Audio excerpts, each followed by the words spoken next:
ముందుగా దేవాదేవునికి వందనాలు, అలాగే దైవజనులకు నా హృదయపూర్వక వందనాలు తెలియజేసుకుంటున్నాను. ఎందుకంటే తండ్రి చాలా చోట్ల తండ్రి ఇలాగ నిలబడి మాట్లాడడానికి అవకాశం ఇవ్వరు తండ్రి చాలా చోట్ల.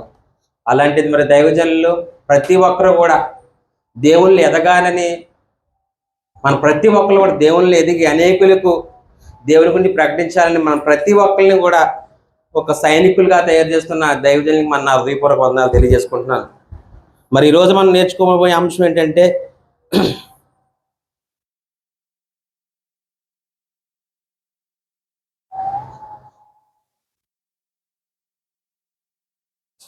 నిజమైన బాప్తిస్మం ఏది అనే అంశాన్ని నేర్చుకుందాం. అని ఈరోజు ఏంటండి నిజమైన బాప్తిస్మం ఏది అనే మాటలు నేర్చుకుందాం. ఎందుకంటే దైవజనులు ఎన్నో మర్మాలు మనకు చెప్తూ ఉన్నారు. అలాగే పరిశుద్ధ గ్రంథంలో ఎన్నో మర్మములు ఉన్నాయి. అవన్నీ కూడా మనం మనసు పెట్టి ఆలోచన చేస్తే అసలు నిజమైన బాప్తిస్మం తీసుకున్నామా లేదేదో మనకి ఈరోజు మనకు అర్థమవుతుంది. దేవునికి స్తోత్రం, హల్లెలూయా. నిజంగా దేవుని కృపను బట్టి, ఆయన దయని బట్టి గడిచిన వారం నుంచి కూడా ఇప్పటి వరకు కూడా మనం ఎంత సంతోషంగా హ్యాపీగా ఇక్కడ దేవుని మాటలు కూర్చొని వింటున్నామంటే నిజంగా ముందుగా దేవునికి ఎంతగానో కృతజ్ఞతలు చెల్లించుకోవాలి మనం అందరూ కూడా. దేవునికి స్తోత్రం, దేవునికి మహిమ కలుగును గాక. నిజంగా ప్రియమైన దేవుని సంగమా, దేవుని యొక్క సంఘాల్లోకి చాలామంది అనేక రకాలుగా వస్తున్నారు. మీకు అర్థమవుతుంది కదండి. దేవుని సంఘాల్లో అంటే ఒక్కొక్క సంఘం ఉంటుంది కదండి, అనేక సంఘాలు ఉన్నాయి కదండి. ఒక్కొక్క సంఘంలోకి కూడా చాలామంది జనాలు ఎలా వస్తున్నారంటే అనేక సందర్భాలుగా ఏదైనా ఒంట్లో బాగోపోయినప్పుడు, లేదంటే కోరిక తీరద్దన్నప్పుడు, లేదంటే పెళ్ళికి బాప్తీసం తీసుకొని అక్కడి నుంచి మళ్ళీ మందిరానికి రావడం, ఇలా చాలా సంఘాల్లో ఇలాగ వస్తున్నారు. అంతే తప్ప దేవుని తెలుసుకుని నిజంగా పూర్తిగా అవగాహనతో ఎవరు కూడా మందిరాలకు రావట్లేదండి. మరి దేవుడు అనుగ్రహించి ఆ వరాన్ని, అసలు బాప్తీసం అన్నది ఏంటంటే ఆయన ఇచ్చి మంచి వరం కదండి. ఆ వరాన్ని ఏదో చాలా సింపుల్గా తీసుకుంటున్నాం మనం. చాలామంది సింపుల్గానే తీసుకుంటున్నారు. అటువంటి మహావరాన్ని మనకి ఇచ్చారు ఆయన. సంపూర్ణంగా ఆయన అనుకున్నట్టుగా ఆయన ఎదుట మనం ఉండలేకపోతున్నాం. నిజంగా తండ్రి అనుకున్నట్టుగా, కుమారుడు అనుకున్నట్టుగా మనం ఆయన ఎదుట ఉంటున్నామండి. ఎవరైనా మనం ఆయన అనుకున్నట్టుగా మనం ఉంటున్నామా ఆయన దగ్గర? ఎవరూ ఉండలేదండి నిజం చెప్పాలంటే. నిజంగా ఆయన అనుకున్నట్టుగా ఉంటే ఆ సంతోషమే వేరేలా ఉంటుంది హృదయంలో. మనకి ఏదో క్షణంలో చిన్న తప్పు చేస్తున్నాం అని ఎప్పుడు కూడా హృదయంలో మన ప్రతి ఒక్కరికి ఒక ఆత్మ అనేది ఉంటుంది. ప్రతి ఒక్కరికి కూడా మనకు తెలుస్తుంది. తప్పు ఏదైనా చేస్తే బయట వారికి తెలియకపోయినా హృదయం ఒక కలిసి వేస్తుంటుంది ఏదైనా తప్పు చేస్తుంటే. అలా ప్రతి విషయంలో మనం ఏదో ఒక రోజు అలా బాధపడుతూనే ఉంటాం. గమనించిన సాయంత్రం దాకా, ఉదయం నుంచి సాయంత్రం దాకా ఏదో చిన్న తప్పు ఎవరో ఒక విషయంలో చేస్తూనే ఉంటాం.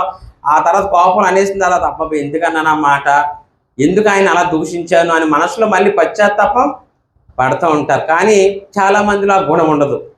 కానీ ఆయన విలువైన వరాన్ని మనకి ఇచ్చాడు, బాప్తీసం వరం. ఆ వరం మనం పొందగానే మనలో ఎలాంటి పశ్చాత్తాపం రావాలి తెలుసండి. నిజంగా ఎదుటివాడు కొట్టినా సరే వాడిని క్షమించగలిగే పశ్చాత్తాపం మనలో కలగాలి. అటువంటి పశ్చాత్తాపం కలిగి ఉంటున్నామా? క్రైస్తవుడుగా ఉంటున్నాం. మరి ఆయన విలువైన రక్షణ భాగ్యాన్ని, మంచి వరాన్ని మనం పొందాం. మరి పొందినప్పుడు ఎలా ఉంటున్నాం? మనం అందరం కూడా ఒక్కసారి హృదయ ఆలోచన చెయ్యాలి. నిజంగా దేవునికి ఇష్టానుసారంగా ఉండేవాళ్ళు ఎంతమంది ఉంటున్నాం? నిజంగా దేవునికి ఇష్టానుసారుడు అంటే ఎవరు గుర్తొస్తారండి? దావీదు గారు ఎంతో బాగా చెప్తా, అందులో నేను ఉన్నాను అని అంటున్నామా? వెంటనే దేవునికి ఇష్టానుసారం ఎవరంటే దావీదు గారు అని చెప్తుంది. అప్పుడు నేను అని అనగలుగుతున్నామా? ఎప్పుడు కూడా దావీదు గారే అంటున్నాను తప్ప నేను ఇష్టానుసారిగా ఉంటున్నాను అని ఎవరైనా చెప్పగలవు? ఈరోజు ఎవరు చెప్పట్లేదు. దేవునికి ఇష్టానుసారిగా ఎవరు అన్నారంటే దావీదు గారు అంటున్నారంటే మనం అందరం లేవు కాబట్టి ఆ మాట చెప్పారు. లేకపోతే నేనున్నానంటే నేనున్నాను అని అందంగా చేయొద్దును, నేను కూడా నేనున్నానని చేయొద్దును. అలా ఎవరు ఎత్తట్లేదంటే ఎవరు కూడా దేవునికి ఇష్టానుసారంగా ఉండలేదండి మన ఎవరం కూడా. మరి దావీదు గారే ఉన్నారని తెలుసుకున్నాం. దావీదు గారి గురించి మంచి మాటలు నేర్చుకున్నాం. దావీదు గారు నిజంగా ఇష్టానుసారంగా ఉంటారని తెలుసుకుంటున్నాం. మరి మనం ఎందుకు ఉండకూడదు? మనకు మాదిరి చూపించి దావీదు గారిని పరిశుద్ధ గ్రంథంలో పెట్టారు కదా, ఆయన దేవునికి ఇష్టానుసారుడిగా ఉంటున్నాడని. కానీ మనం ఎందుకు ఉంటలేదు మరి దేవునికి ఇష్టానుసారంగా? ఒకసారి ఆలోచన చేయాలి. నిజంగా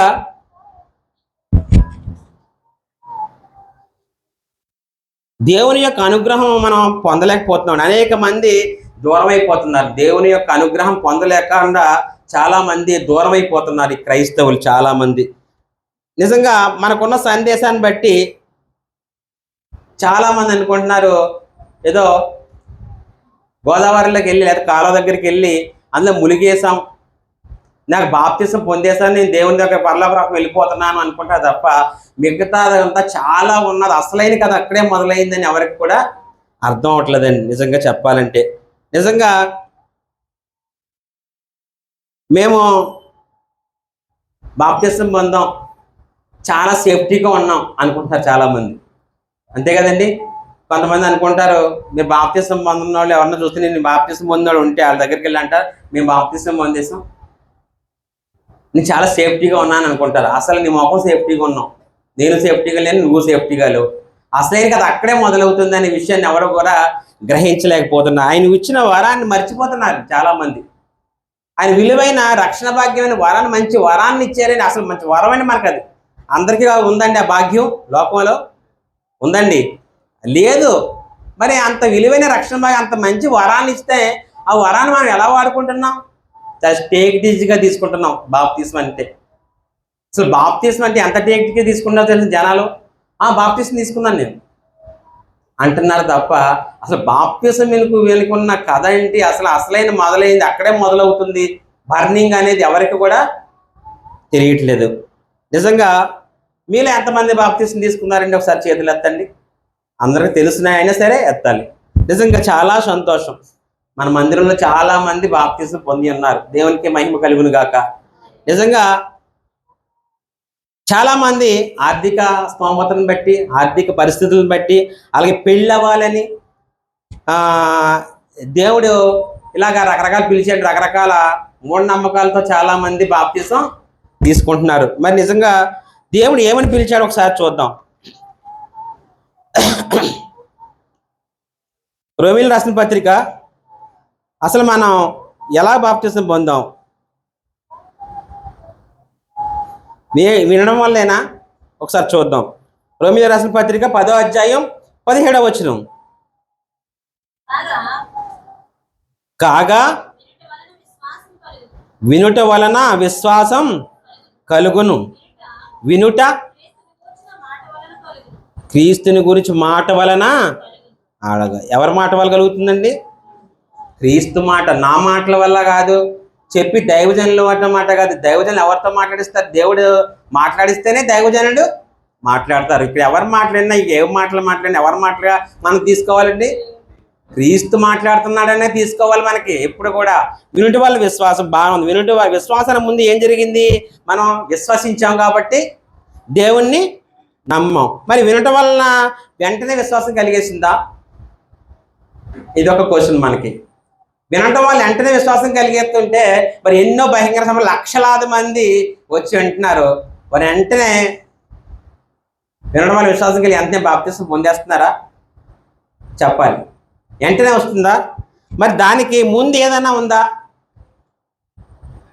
అపోస్తుల కార్యాలము 2వ అధ్యాయం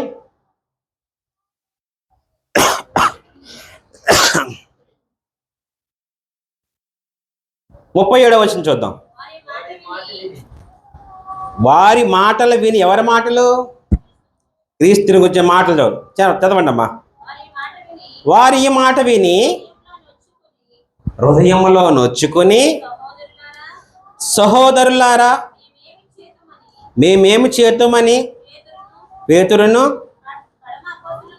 చాలమ్మా అక్కడ చాలు. ఒకసారి 30 మొదటి నుంచి చదువు. మొదట్లో ఏం చాలమ్మా? వారి ఈ మాట విని హృదయంలో నొచ్చుకొని. అక్కడ పుట్టిలో ఒకటి చూడ మూల భాష ఒకటి ఉంటుంది, చదవండి. అది ఏంటో? గొడవబడి. ఏంటండి? హృదయంలో ఇక్కడ ఎవరు మాట్లాడినా సరే, దైవజనులు మాట్లాడిన మాటలు ఎవరన్నా సరే ఏమవ్వాలంటారండి? నొచ్చుకుని అంటే ఏంటంటే పొడవబడాలి. పొడవబడినప్పుడే కదండి అప్పుడు బాధ కలుగుతుంది, మనలో పశ్చాత్తాపం వస్తుంది. మరి పొడవబడుతుంటే దేవుని వాక్యం పొడవబడుతుంటే అది ఇంకొక రకంగా తీసుకునేది దైవజనులను అనిందించారు అని దైవజనులను ఆలోచిస్తున్నా కానీ దేవుడును మనం పొడవబడే మాటలు చెప్తున్నాడని ఎవరన్నా గ్రహిస్తున్నామండి? ఒకసారి ఆలోచించండి. ఈ మాటలు, ఈ వాక్యం ద్వారా మనకి ఒక్కసారి అర్థమైపోవాలి. మనకి వెంటనే క్లియరెన్స్ వచ్చాయి బుర్రలో.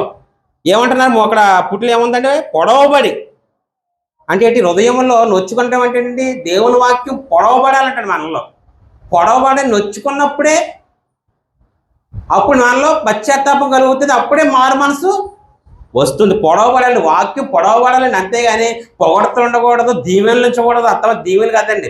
వాక్యం పొడవబడినప్పుడే నీ హృదయంలో నొచ్చుకుని వాక్యం పొడవబడినప్పుడే నువ్వు మారు మనసు పొందుతావు. మారు మనసు పొందే కానీ దేవుని తెలుసుకోవాలి, బాప్తిసం అనే విలువైన రక్షణ భాగ్యం తీసుకోవాలి. అప్పుడు నీలో ఆ కోరిక, ఆలోచన కలుగుతుంది. చాలామంది అసలు నిజంగా నా మాట ఏమన్నారండి ఆయన? నా మాట అగ్ని వంటిది కాదా? మరి అగ్ని అంటే ఏంటంటే దహించి వేస్తుంది వాక్యం. పొడవబడడం అంటే మరి అదే. నిజంగా నొప్పిని భరిస్తేనే అప్పుడు నిజంగా నొప్పిని భరించినప్పుడు వాక్యం ద్వారా నువ్వు నొప్పిని భరించి పొడవబడితేనే బాప్తీసం. అది నిజమైన బాప్తీసం అండి. అంతే తప్ప పెళ్లికి ఒక బాప్తీసం, ఏదో ఆర్థిక పరిస్థితుల్లో నేను బాగుండాలని కోరుకుని అప్పుడు తీసుకునే బాప్తీసం, లేదా అమ్మ తీసుకున్నదని నేను తీసుకోవాలి, నాన్న తీసుకున్నాడని నేను కొడుకు తీసుకోవడం, అమ్మ తీసుకున్నదని కూతురు తీసుకోవడం, అలా ఆనవాతిగా తీసుకుంటున్నారు. కానీ అసలు నిజమైన బాప్తీసం ఏంటి? నీ హృదయం పొడవబడినప్పుడు, వాక్యం ద్వారా నీ హృదయం పొడవబడినప్పుడే నీ మనసు మారి ఆ పశ్చాత్తాపం మారు పొందితే అది నిజమైన బాప్తీసం అండి. అటువంటి బాప్తీసాలు క్రైస్తవులుగా ఉన్న సమాజం, నేటి సమాజంలో ఎంతమంది పొందారండి అటువంటి బాప్తీసాలు? అటువంటి వాక్యం ద్వారా పొడవబడిన బాప్తీసాలు ఎంతమంది తీసుకున్నారండి? ఒక్కసారి ఆలోచించగలిగితే 10% కూడా ఉండరు అలాంటి బాప్తీసాలు పొందారు.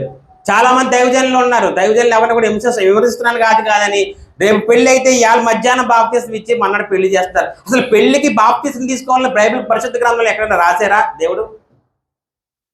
నువ్వు బాప్తీసం తీసుకుంటేనే పెళ్లి చేయాలి అని పరిశుద్ధ గ్రంథంలో ఉన్నదండి ఎక్కడదానో? మరి ఇవన్నీ ఎవరికి తెలుసుకోకుండా ఏంటంటే ఇలాంటి బాప్తీసాలు ఇస్తున్నారు లోకంలో. అదే నిజమైన బాప్తీసము. దేవుని వాక్యం పొడవబడాలండి మన హృదయంలో. పొడవబడినప్పుడు పశ్చాత్తాపం కలగాలండి. దేవుని మాటలకు మనకి నొప్పి కలగాలి. నొప్పి వాక్యం ద్వారా నొప్పి కలగాలండి. నొప్పి కలిగినప్పుడే నీలో ఉన్న కఠినత్వం పోతుంది, పశ్చాత్తాపం బయటపడుతుంది. అప్పుడే నిజమైన మారు మనసు వస్తుంది. అప్పుడే నిజమైన బాప్తీసం మనం పొందాలి. అదే నిజమైన బాప్తీసం అంటే. నిజంగా ఎవరైనా ప్రెగ్నెంట్ లేడీ ఉన్నారనుకోండి, ఒక నొప్పులు భరించిన తర్వాతే కదండి మనకి ఒక ప్రసవేదన కలుగుతుంది. అప్పుడు ప్రసవేదన కలిగిన తర్వాత బాబు పుడతాడు. బాబు పుట్టినప్పుడు ఎంత నొప్పులు ఉంటాయండి? స్త్రీలు ఎంతమంది ఉన్నారు ఇక్కడ? మీరు అందరూ నార్మల్ డెలివరీ ఉన్నవారు ఉంటారు. ఎంత నొప్పులు భరించారండి మీరు? నొప్పులు భరించిన తర్వాత ఆ బిడ్డను చూడగానే ఈ నొప్పులన్నీ మరిచిపోయి ఎంత సంతోషంగా ఉంటామండి. అలాగే మన దేవుని వాక్యంతో పొడవబడినప్పుడు బాధపడాలి. పడినప్పుడు నిజమైన ఆయన వరాన్ని పొందినప్పుడు నువ్వు అప్పుడు ఆనందపడతావు ఈ భూమి మీద. ఈ విషయం ఎవరైనా గ్రహిస్తున్నారండి? అసలు ఎవ్వరు కూడా గ్రహించట్లేదండి. నిజంగా నొప్పి, ఏ నొప్పి ఎవరు వెళ్ళారండి? నొప్పి పుట్టిన తర్వాత నీటి వద్దకు అందరికి, అసలు నీటి వద్దకు వెళ్ళిపోతున్నారు అందరూ కూడా బాప్తీసం తీసుకుందామని. ఎవరు వెళ్ళారండి అసలు? అటువంటి వాక్యాన్ని విని ఎవరు పొడవబడి వెళ్తున్నారండి? ఎవరన్నా నీటి వద్దకి బాధ కలిగి వెళ్తున్నారా? నీటి వద్ద దగ్గరికి ఆవేదన కలిగి వెళ్తున్నారా? పశ్చాత్తాపం కలిగి వెళ్తున్నారా? లేదు. ఏదో చెప్పారు కదా, రేపు పెళ్లి చేయాలి కదా, ఇలా బాప్తీసం తీసుకోవాలి కదా అని మూఢనమ్మకాలతోనే ఏదో ఒక బాణి ఎవరైనా ఒక మాట ఒక రకంగా వెళ్తే గొర్రెల కింద అలా వెళ్ళిపోతామే తప్ప అసలు బాప్తీసం ఎందుకు తీసుకోవాలి? అసలు నిజమైన బాప్తీసం ఏదని ఎవరన్నా ఈ లోకంలో, నేడు సమాజంలో ఎవరన్నా ఆలోచిస్తున్నారండి? ఎవరు కూడా ఆలోచించట్లేదు. మారు మనసు పొందిన తర్వాతే పశ్చాత్తాపం కలగా నిజంగా అప్పటికి వచ్చిన తర్వాత అప్పుడే అదే నిజమైన మారు మనసు పొందిన బాప్తీసం, అదే నిజమైన బాప్తీసం అని మనందరం కూడా నేడు సమాజానికి అందరం మనం తెలియపరచాలి. నిజంగా నీ పక్క వాళ్ళు ఎవరైనా సరే పెళ్లికి బాప్తీసం ఇస్తున్నారా? నువ్వు వాక్యాన్ని తెలుసుకున్నావు, అలా బాప్తీసం ఇవ్వకూడదని నువ్వు ఎక్కడన్నా ఉన్నత పరిశుద్ధ గ్రంథంలో అని చెప్పి వారికి ఏది నిజమైన బాప్తీసం మీరు అందరూ కూడా తెలియజేయగలగాలి. ఎందుకంటే సత్యవాక్యాన్ని దైవజనులు ఇక్కడ మనకు బోధిస్తున్నారు, మన సత్యాన్ని నేర్చుకుంటున్నాం. ఆ సత్యం వేస్ట్గా వ్యర్థంగా పోకూడదండి. ఎంతో కష్టపడి దైవజనులు నిజంగా వారంలో అన్నిసార్లు వాక్యాన్ని బోధిస్తారంటే ఎంత కష్టం తెలుసండి ప్రియమైన దేవ సంగమా. అని ఎంత ప్రజలకు తెలుసండి వాక్యం మీద దృష్టి పెట్టి మిమ్మల్ని ఒక దారిలో నడిపించాలని ఎన్ని రిఫరెన్సెస్ చూసుకోవాలి, మళ్ళీ వాక్యాన్ని ప్రిపేర్ చేసుకోవాలంటే ఎంత కష్టం తెలుసండి మీకు. వచ్చి అనడానికి మనం చాలా కష్టపడిపోతుంటాం. నిజంగా చెప్తున్నాను దేవుని ముందు సాక్షిగా, నాకు ఖాళీ లేక నిజంగా దేవుడు ఇచ్చిన నిజంగా దేవుని ఇచ్చిన వైద్య రంగంలో నిజంగా వెళ్ళేసి బాగా బిజీ అయిపోయి రాలేకపోతున్నాం. కానీ నేను ప్రతిరోజు షాప్ పడతాను ఉంటాను, శుక్రవారం మంగళవారం కూడా. వచ్చిన తర్వాత మా ఆవిడ కూడా వాక్యం వింటారు రాలేదంటే అప్పుడు కూడా షాప్ పడతానే ఉంటాను. కానీ సమయం నిజంగా దేవుని దైవ సాక్షిగా చెప్తున్నాను ఇక్కడ, నాకు అసలు సమయం అనేదే ఉండలేదండి. మరి నిజంగా మీరు ఎంత అదృష్టవంతులు కాకపోతే ఆయన వారంలో అన్ని వాక్యములు ఎన్ని వాక్యాలు ఎంత పొడవబడుతున్నారు, నిజంగా ఎన్ని మాటలు వింటున్నారు, దేవుని మర్మములు ఎన్ని వింటున్నారు. నేను చాలా బాధపడుతున్నాను. ఎందుకంటే నిజంగా జోషువా మన సండే స్కూల్ ఇచ్చిన పేపర్ చూస్తే నాకు చాలా కొన్ని అర్థం కాలేదు. మరి నిజంగా అన్ని అయ్యి కూడా నేర్చుకోవాలని నాకు తపన ఉన్నది. అలా మనలో దేవుని వరకు తెలుసుకోవాలి, దేవుని గురించి తెలుసుకుని అనేకుల్ని ఆత్మలు రక్షించాలని మనలో ఒక బర్నింగ్ కూడా మంట ఉండాలి. ఆ మంట ఎవరికి ఉంటుందండి అసలు ఈ లోకం క్రైస్తవుల వరకు కూడా? వచ్చామా వెళ్ళామా మళ్ళీ మన పనిలో నిమగ్నం అయిపోయామా అనుకుంటున్నారు. కానీ దేవుడి పని ఎవరు చేస్తున్నామండి అసలు? లెగ్గానే సరే రేపు పొద్దున ఆ పని చేసుకోవాలి ఈ పని చేసుకోవాలి అనుకుంటున్నా, కానీ రేపు పొద్దున దేవుని సువార్త ఒక్కరికైనా చెప్పి నేను దేవుని యొద్దకు నడిపించాలి అని ఆలోచన నైట్ ఎవరికైనా కలుగుతుందండి? రేపు పొద్దున్న ఒక్క ఆత్మను నేను రక్షించాలి మాటలు చెప్పాలని ఎవరు నేర్చుకుంటున్నారండి? నేర్చుకుని ఎప్పుడు నేర్పగలుగుతామంటే దేవుని వాక్యంతో పొడవబడి పశ్చాత్తాప మారు మనసు పొందినప్పుడే దేవుని వాక్యం నీలో ఉంటుంది. కాబట్టి అప్పుడే సువార్త కూడా ప్రకటించగలుగుతాం, లేకపోతే ప్రకటించలేమండి. ఎందుకంటే దేవుని వాక్యం పొడవబడకపోతే మన హృదయం తెరదు. అవునా కాదండి? మరి సమయం అయిపోతుంది కాబట్టి త్వరగా ముగించుకుందాం. అలాగే ఇర్మియా గ్రంథం 6వ అధ్యాయం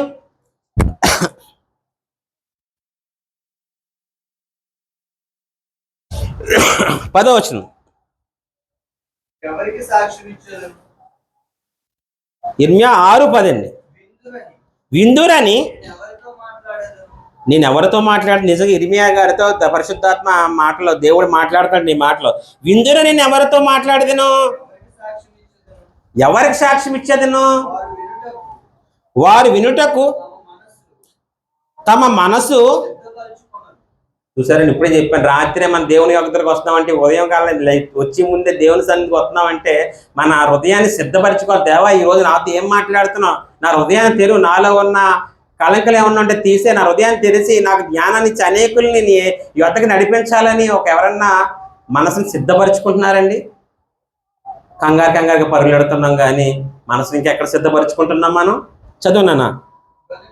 గనుక ఇంటికాడ మనసు సిద్ధపరచుకొని వచ్చాం అనుకోండి, ఇక్కడ దేవుని వాక్యం అందంగా వినగలుగుతాం. వినలేకపోయారు. అప్పుడు ఇశ్రాయేల్ గురించి మొత్తం మన పరిశుద్ధ గ్రంథం ఎంత నిజంగా ఇంటెలిజెంట్, చాలా దేవుడు ఎంత బాగా రాయించండి. నిజంగా అవన్నీ కూడా అప్పుడు ఇశ్రాయేల్ ఎలా తగలడ్డారు, మీరు ఇప్పుడు ఎలా తగలడద్దని ఈ వాక్యం మనకే బోధిస్తుంది. నిజంగా చెప్పాలంటే చదువునానా? ఇదిగో వారు దేవుని వాక్యమందు సంతోషం లేని వారై దానిని తునీకరింతురు. నిజంగా సంతోషం లేదని మనకి వాక్యం నిజంగా చాలా చోట్ల చూస్తుంటాం. దేవుని మందిరానికి చాలా భారంగా వస్తుంటారు, మొక్కలు సంతోషం ఉండదండి. ఇంటికాడ ఏదో బెంగ ఏదో ఆలోచిస్తాం, ఇంటికాడ ఏదో మర్చిపోవచ్చాను, లేకపోతే మధ్యాహ్నం వెళ్ళిన తర్వాత ఆ పనులు చేయాలి, ఈ ఆలోచనతో ఉంటుంది. కానీ హృదయంలో సంతోషం ఉన్నది, మొక్కలో సంతోషం ఉంటుంది. ఎక్కడ సంతోషం ఉంటుంది? లోకంలోకి వెళ్ళిన పెళ్ళిళ్ళలో సంతోషం ఉంటుంది మనకి. అప్పుడు సినిమా హాల్కి వెళ్తే సంతోషం ఉంటుంది, లోకంలో ఫ్రెండ్స్తో తిరిగితే సంతోషం ఉంటుంది.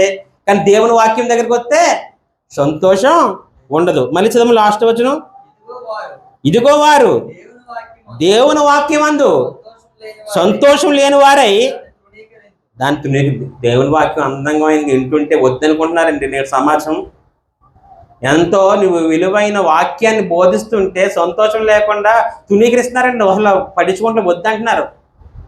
అసలు నువ్వు ఎలా బతకాలలో ఈ బ్రతుకు అయిపోయిన తర్వాత అందమైన పరలోక రాజ్యం తీసుకెళ్లాలని దైవజనులు ఎంతో తపన పడుతుంటే ఆ మాటలు వినడానికి కూడా సంతోషం లేకుండా మొఖాలు ఎల్లబెట్టుకుని కూర్చుంటే దేవుని వాక్యం వద్దని తృణీకరిస్తుంటే మరి దేవుడు ఏం చేస్తాడండి?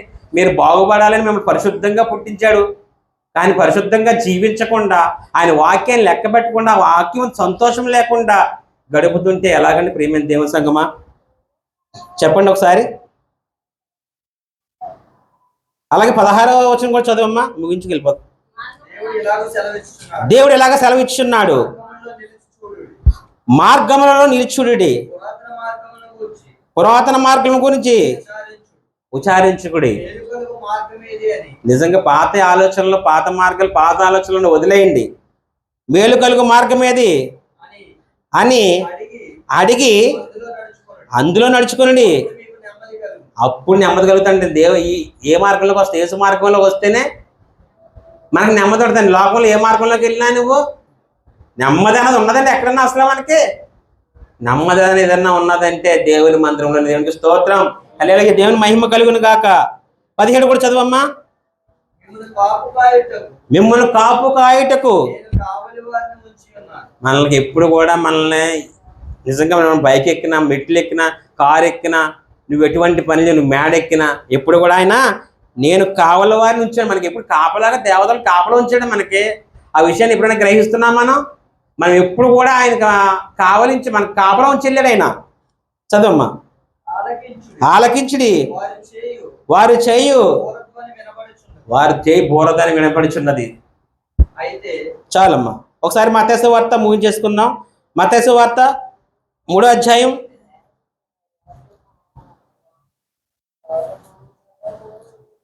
1 చదువుదాం. 1, 2. ఆ దినములందు బాప్తిసం ఇచ్చి యోహాను వచ్చి పరలోక రాజ్యం సమీపించి ఉన్నది, మారు మనసు పొందుడని హృదయానందంలో ప్రకటించుచుండెను. 5వ అధ్యాయం చదవమ్మా. ఆ సమయమున యెరూషలేము వారును యూదయ వారందరూ యోర్దాను నదీ ప్రాంతంలో వారందరూ అతని వద్దకు వచ్చి తన పాపములు ఒప్పుకొని 6 చదువు మారు తమ పాపములు ఒప్పుకొనుచు యోర్దాను నదిలో అతని చేత బాప్తిసం పొందుచుండరు. 7 కూడా చదవమ్మా. అతడు పరిసర్యలలోను సద్దుకైలలోను అనేకులు బాప్తిసం పొందువచ్చుడు చూచి, సర్ప సంతానమా, రాబో ఉగ్రతను తప్పించుకొనుటకు మీకు బుద్ధి చెప్పువాడు ఎవడు? మారు మనసుకు తగిన ఫలము ఫలించుడి. ఏంటంటే ఇప్పుడు చెప్తున్నాను చూడండి, లక్షల మంది సభలు పెడుతూ ఉంటారు. చాలా మంది దైవజనులు పులోమని వచ్చేస్తూ ఉంటారు. వాక్యంతో వాళ్ళ హృదయం పొడవ పడకుండానే వచ్చి బాప్తిసం ఇచ్చేయండి అని గుడ్డెద్దుల్లా చేతిలో పడినట్టు అందరూ కూడా బాప్తిసం పొందేస్తున్నారు. ఎందుకు పొందేస్తున్నారు? అప్పుడు కూడా యోహాన్ గారి కోపం వచ్చి ఏమంటున్నాడు అక్కడ? సర్ప సంతానమా, మీరు ఇలాగ తెలియకుండా దేవుని వాక్యం తెలియకుండా పొడవ పడకుండా తెలుస్తుంటే ఏమవుతుంది అంటున్నాడు? ఆయన ఉగ్రత తప్పించి ఉన్నాడు. మీకు బుద్ధి చెప్పాడు ఎవరు లేకుండా, సరైన వాక్యం సత్యవాక్యాన్ని బోధించేవాళ్ళు లేకపోబట్టే మీరు ఎక్కడ పడితే అక్కడ బాప్తిసం పొందుతాడికి అందరూ పులోమని వచ్చేస్తాం యోహాన్ దగ్గరికి. ఇప్పుడు కూడా అలాగే నేటి సమాజం కూడా అలాగే ఉన్నది కదండి. సత్యవాక్యాన్ని తెలుసుకోకుండా, వాక్యంతో పొడవపడకుండా, మారు మనసు పశ్చాత్తాపం కలిగి మారు మనసు పొందకుండానే బాప్తిసం పొందడానికి వాళ్ళందరూ గుంపులుగా పులోమని వచ్చేస్తుంటే ఆ యోహాన్ గారు వాళ్ళని తిడుతున్నాడు అన్నమాట ఈ మాటలు. ఒకసారి 10 చదువుదాం. అందులో ఇప్పుడే గొడ్డల చెట్లు వేరన ఉంచబడి ఉన్నది గనుక మంచి ఫలము ఫలింపని చెట్టును నరకబడి అగ్నిలో వేయబడి. నిజంగా నువ్వు బాప్తిసం విలువ తెలుసుకోక, అసలు బాప్తిసం అర్థం లేకుండానే తీసుకుని ఆయన వరాన్ని నిజంగా నువ్వు తృణీకరించి ఇష్టసారంగా చేసావనుకోండి, ఆయన ఎక్కడ పెట్టాడంటే గొడ్డలి చెట్టు వేరుని పెట్టాడండి. ఏదో బాప్తిసం తీసేసుకున్నాను అనుకోకండి ఎవరు కూడా. బాప్తిసం అని ఇచ్చిన వరాన్ని మనం ఎంత గౌరవంగా కాపాడుకోవాలో దేవుని వాక్యం మనకి ఇక్కడ సెలవిస్తుంది. ముగించేసుకుని చివరి వచ్చిన ఇంకా చాలా ఉంది కానీ ఆ టైం లేని సందర్భంగా నేను ముగించేస్తున్నాను. అలాగే రోమియో రాసిన పత్రిక 2వ అధ్యాయం 5వ వచనం చదివి ముగించేసుకుందాం. నీ కాఠిన్యమును నీ కాఠిన్యమును మార్పు పొందని నీ హృదయమును, అంటే మన హృదయం మార్పు పొందని హృదయం, మన హృదయమును అనుసరించి ఉగ్రత దినమందు అనగా దేవుని న్యాయమైన తీర్పు బయలుపరచు దినమందు నీకు నీవే ఉగ్రతను సమకూర్చుచున్నా. ఎవరు తెచ్చుకుంటున్నాను ఉగ్రత? దేవుడు మన మీద ఉగ్రత తెస్తున్నాడని చాలా మంది అనుకుంటుంటారు. ఎవరు తెచ్చుకుంటున్నాను ఉగ్రత? మనమే. ఆయన ఇచ్చిన బాప్తీసిన వరాన్ని తృణీకరిస్తున్నాం, వద్దనుకుంటున్నాం. లోకంలో వ్యర్థంగా వాడుతున్నాం. వచ్చిన బాప్తీస్తాన్ని, ఆయన ఇచ్చిన బాప్తీస్తాన్ని వ్యర్థంగా విడిచిపెట్టేస్తున్నాం. అప్పుడు ఏమవుతుందో లాస్ట్లో చివరి వచనం చదవమ్మా. అదే 2వ వచనం చివరి వచనం. నీకు నీవే. ఎవరు తెచ్చుకుంటున్నాం ఉగ్రతని? మనమే తెచ్చుకుంటున్నాం. ఆయన మీద నింద వేయకూడదు ఎవరు. అసలు ఆయన మీద నింద వేస్తాక మనం ఎవరు అండి? అసలు నిన్నంద పరిశుద్ధంగా పుట్టించాడు చంటి పిల్లగా. అక్కడి నుంచి నువ్వు అన్న ఈ లోకంలో వ్యర్థమైన బుద్ధులన్నీ మనం నేర్చుకుని ఆయన్ని అంటామండి అండి. అసలు ఎవరు కూడా ఆయన ఉగ్రత లోనవ్వద్దండి. ఆయన ఇచ్చిన విలువైన రక్షణ భాగ్యాన్ని ఎవరు కూడా తృణీకరించొద్దండి. అసలు మీరు వాక్యాన్ని వింటున్నామంటే ఇంకా ఎదురు వారికి మీరు చెప్పగలగాలి. ఎందుకంటే మీరు ఎటువంటి వాక్యంతో పొడవబడి నువ్వు పశ్చాత్తాపడి మారు మనసు పొందినప్పుడే నువ్వు బాప్తిజం పొందాలని చెప్పాలి. నిజంగా నాకు ఇప్పుడు గుర్తొస్తుంది, ఈ వాక్యాన్ని నేర్చుకున్నప్పుడు గుర్తొస్తుంది. మన దైవజనులు చాలా మందికి బాప్తిజం ఇచ్చారంటే కంగారు పడి ఎవరికైనా బాప్తిజం ఇచ్చారండి? ఇచ్చారా? ఎవ్వరికి బాప్తిజం ఇవ్వలేదండి. మా మాయకు కూడా బాప్తిజం అంటే ఇవ్వలేదు, తెలుసండి. అంటే సత్యాన్ని తెలిసిన దైవజనులు మనకు ఉన్నారు కాబట్టి, ఆయన సత్యం తెలుసుకున్నారు కాబట్టి, నిజమైన బాప్తిజం అంటే ఆయన తెలుసు కాబట్టి ఎవరికైనా సరే కృపారగార ఫ్యామిలీని ఇమ్మంటే ఇచ్చారండి. ఇంకా పిల్లలకే వాక్యం పొడవపడలేదు, అర్థం తెరవలేదు ఆయనకి తెలుసు, అందుకే ఇవ్వలేదండి. నిజమైన బాప్తిజం అంటే ఎలా ఇవ్వాలో సత్యవాక్యం తెలిసిన దైవజనులు తప్ప ఎవరికి తెలియదండి. మరి ఇంత ఈ వాక్యానికి తెలియజేయడానికి కారణం ఏంటంటే చాలా మంది మాకు బాప్తిజం ఇచ్చండి, మా అమ్మాయికి బాప్తిజం ఇచ్చండి, పెళ్లికి బాప్తిజం ఇచ్చండి అని చాలా మంది దైవజనుల దగ్గర ఎగబడిపోతున్నారు. ఎందుకండి బాప్తిజం? నీ హృదయం దేవుడి వాక్యంతో పొడవబడకుండా, నువ్వు పశ్చాత్తాపడకుండా, మారు మనసు లేకుండా బాప్తిజం తీసుకుంటే ఏంటండి లాభం? అసలు లోకం కోసం తీసుకుంటున్నావు బాప్తిజం నువ్వు. ఈ విషయాలన్నీ మీరు హృదయంలో పాలించి అనేకులు మీరు చెప్పాలని ప్రభువుపేట మీ అందరికీ తెలియజేసుకుంటున్నాను. దేవునికి స్తోత్రం. హల్లెలూయా. విలువైన సమయం ఇచ్చిన దైవజనులకు హృదయపూర్వక వందనాలు తెలియజేసుకుంటున్నాను.